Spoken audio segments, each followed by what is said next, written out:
Whew! Had to jump over her head. She's over there going crazy because we're here for another one of Mr. Yarber's World History Rundowns. Today we're going to be talking about something very important known as the Latin American Revolutions. Now, just like we've learned in the past, the American Revolution inspires the French Revolution inspires other revolutions. Well, guess what? The French Revolution and Haitian Revolution inspires what takes place down in Latin America. First, you got a bunch of different cultural populations that are living all throughout South America. You've got Europeans, you've got Creoles. Creoles are of European descent, but they're born in the Americas. You have mestizos, which is the mixed race. You have Indians, and you also have freed and enslaved Africans, all living in this territory. Well, Europe was using South America for most of its economic gain, its resources. It was taking these resources from the plantations, taking them back over to Europe. So Spain and Portugal were really benefiting from these economic resources. Well, after Napoleon gains his power, remember, Napoleon starts to invade France, or not France, sorry, let me recap. Napoleon doesn't invade France, he starts invading other territories, expanding the French territory. So he attacks Spain, overthrows the king, puts a Frenchman in place. Well, guys like Simon Bolivar and Jose de San Martin say, you know what? We're not going to listen to some Frenchman sitting in Spanish chair. We're going to kind of take it on our own. So guys like these inspire this revolution to take place down in South America.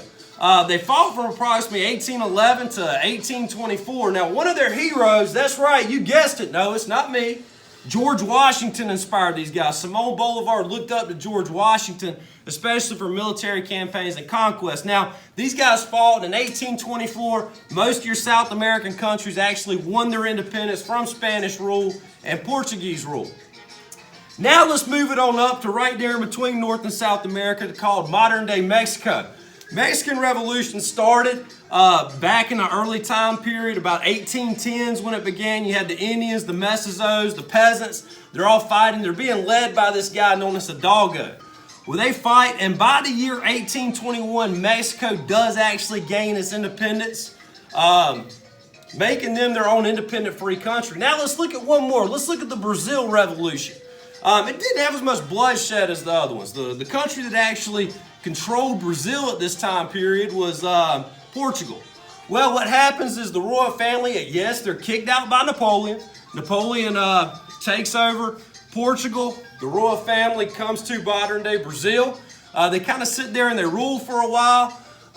King John, about 1820 or so, he says, you know what, I'm going to go back and reclaim my throne over in Portugal. So he leaves his son Pedro in charge. Pedro's inspired by, yes, those Enlightenment thinkers that we talked about. Remember, all those guys using political science to discuss the best governments to lead society. So this guy comes in, he wants to do some things, but he decides not to, and that kind of leads to his abdication, or basically being removed from the throne. Well, then his son Pedro II comes in and takes the throne.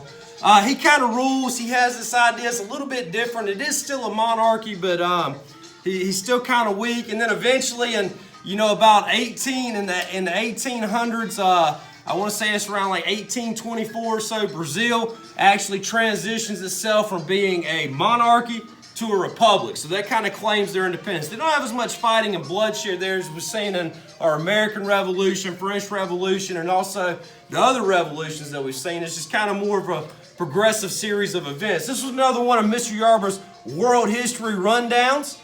I hope you enjoyed it.